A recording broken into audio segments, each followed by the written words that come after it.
Hey guys, this is Magickal Lady Duchess, and this morning before I go get my nails done, I decided I would do the American Horror Story season 8, episode 6, and it's called Return to the Murder House.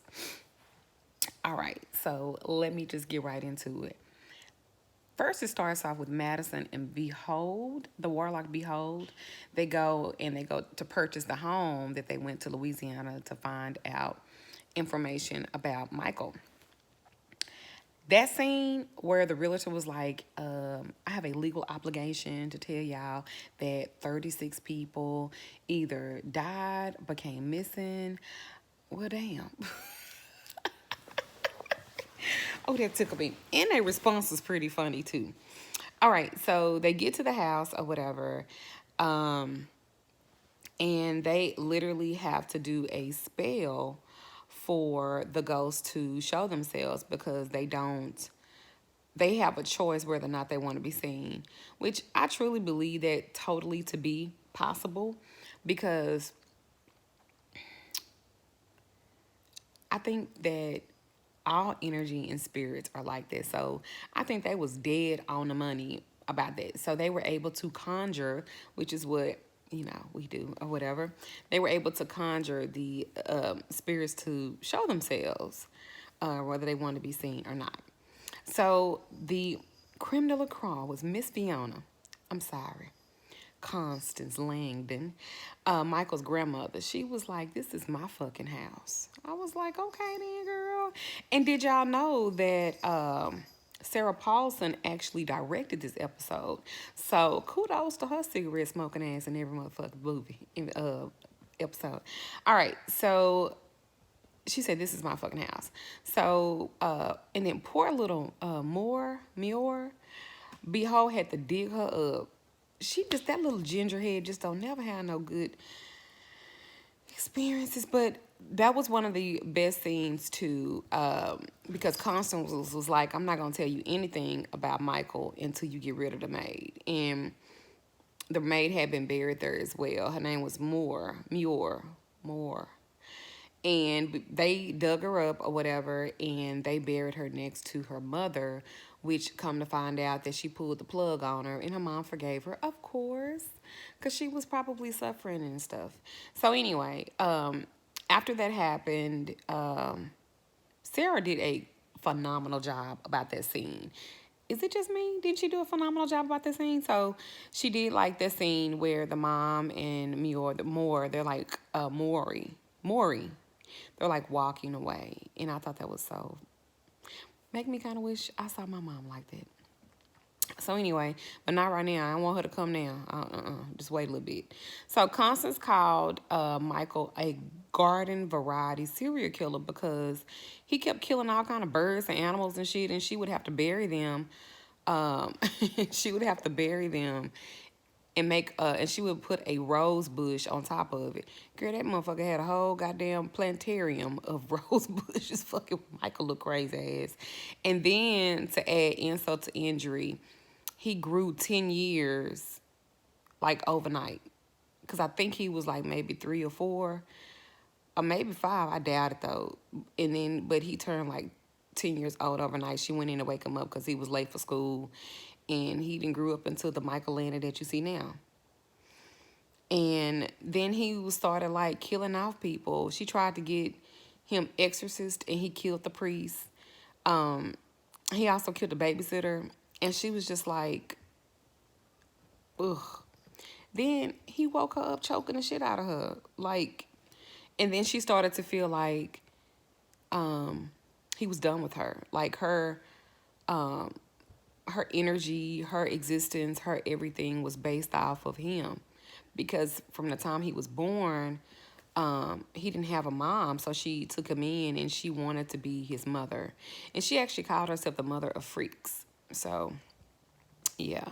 So he woke her up, being choked and shit. And so she decided that she wasn't going to leave her house because there were probably so many energies and spirits and her kids that all died there that she was going to kill herself and bound herself to her house. And she didn't want to be seen by him like ever again. So she could actually hide herself from him because she never visualized herself to him after she killed herself with whiskey and pills. Kind of sound like Fiona to me. What y'all think? These are my notes I took. Next page. All right. So then, now after her death, she would, like I said, she wouldn't show herself to him.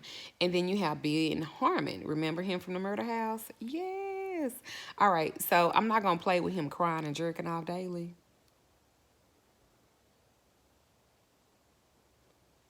Okay. So apparently he became a father figure. Like after Constance died, Miss Fiona, after she died or whatever, he kind of like picked up and he became like a father figure and a psychiatrist to him. And I really think that he thought that he could like fix him and all of that good stuff, but he couldn't. Kind of reminds you of the fact that sometimes when people are destined to be who they are, you can't change them. And so I think that that's what he thought that he could. And until he started being a rubber man, putting on a black rubber man suit, and then he killed like this lesbian couple that had bought the house. I'm talking about Ben hadn't even closed the fucking door good, and he stabbed them hoes in the head. I was like, God damn, Michael, crazy. All right. So after that, he was like, I'm over it. Clearly, you can't be helped. Clearly, I can't help you. And don't y'all feel like that sometimes? Like when you try your best to like help people, and no matter what you do, they're just still destined to be how they are. Man, that's a very defeating kind of energy and spirit. So anyway, Vivian, which was Ben's wife, that gave birth to Michael or gave life to Michael. Vivian, she has a phenomenal root follicle. Man, her hair is pretty. I don't know what she feeds her hair follicle. Juices, berries, I don't know, but that hair is thick and pretty. And that's so funny because if I had that hair and be thick and pretty, I'd probably still be wearing short hair and weaves and shit. So anyway, back to the Ben said, I never stopped loving you. And she was like, I never stopped hating him. I was like, oh. You know, with the hot box house and the crows circling their roof or whatever of the house. Oh, and then the black mass, Hail Satan. I love that. The cult that came to they came to worship Michael. Miss Mead, black her ass came, and then you had I wrote his name down, Anton LaVey. And I don't remember the girl's name, so if you guys can tell me her name, I don't remember her name. But she was just like, hey, I love you. Look at ass.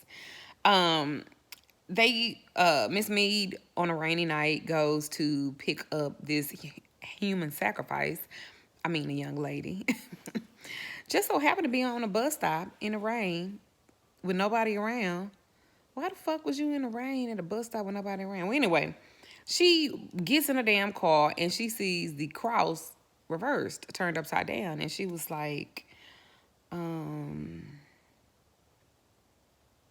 maybe I shouldn't, did they give it away to cross? She was like, I think I'm a walk or whatever. Nah, baby, it's too late. She's like, Miss Mead was like, isn't this a great night for a murder? Then she stabbed in the chest with something that kind of made her dizzy and shit like that. And then they get her back to the house. They tie her down and they stab her in the stomach. Anton LaVey stabs her in the stomach.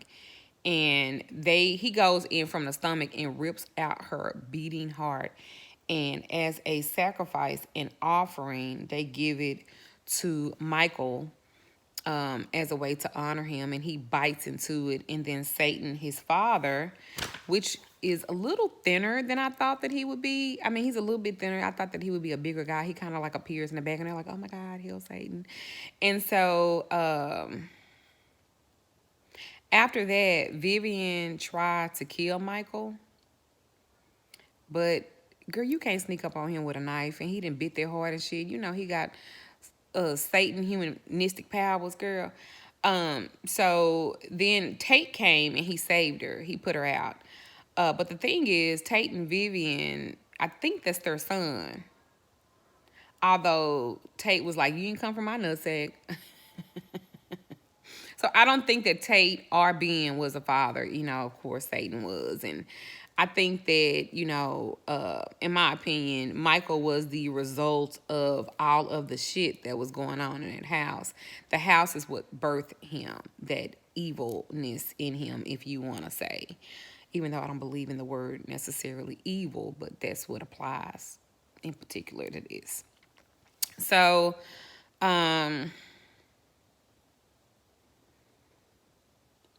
I write? So Vivian's daughter, I can't remember her name. I ain't write her name down for some reason. And Tate, they were not talking because Tate had did all of this shit and fucked mom and all that other stuff. But Madison, those soft-hearted, mean ass. Aren't most meanie bucket bitches got soft hearts? They really do. They like love. They do.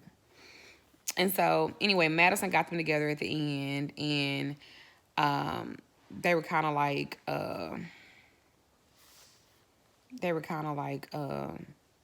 let's just leave. They close the gates to the house, and probably ain't nobody else gonna go there because they probably not gonna sell it. They gonna keep it or whatever. So, one question that I got: is it me? But didn't Madison and Behold just give you all kind of life? Especially all those faces he made. Like, they made this episode. It was wonderful. This was a really good episode. So tell me what you think. Tell me your conspiracy theories and stuff. And I have another question too. Constance had said something about her other daughter, but she said she wasn't available or she wasn't there. So I have a question about that. And then, like I said, I love Madison and Behold's interaction. It was really, really good. And then I had another question, like, why didn't Satan come himself? If that's his son and or whatever not. And then it said that he left. So I guess Michael leaving that house probably went to go be with Meade. I don't know. And then how does that actually correlate to where she finds him? The first, you know what I'm saying? Going back to the other episode. So anyway, these are just some questions that I had. I hope you enjoyed this. Leave your comments. Tell me your thoughts. And blessed be.